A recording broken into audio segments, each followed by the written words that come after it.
Iba't ibang klase ng mangga, guys. Dami. Mamimili tayo. Alin kaya ang gusto ko? Magsimula tayo rito sa malalaki.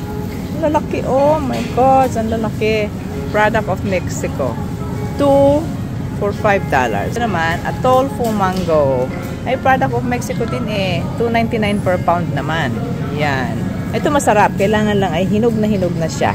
Kasi pag hindi masyadong hinog ay matigas pa siya. Very, very firm. Oh, this is something new.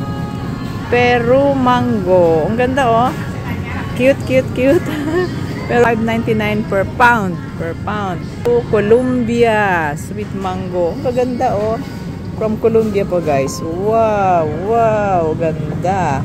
Ito, mas cute din. Ano yan? Exotica Handen Mango Air. Saan kaya galing ito? Ayan, nakasulat ba? Oh, what can you say? Napakalaking mango nito. Elephant mango. Ay, malambot na siya. Elephant mango po, oh. $8.99 per pound. Wow, mahal. Pero ang laki. Malaki pa sa aking mukha. Grabe. Ito namang cute. Cute, cute na mango. Ang tawag po ay sugar mango. Ay, mahal din. $7.99 per pound po. Ay, nako. Bakit mahal ang mga mangga dito? Kasi po walang local mango ang Canada. Puro imported po yan lahat. I'm gonna buy itong Atolfo. Kasi ito po yung madalas kong binibili. At mabibili mo siya ng isang kahon.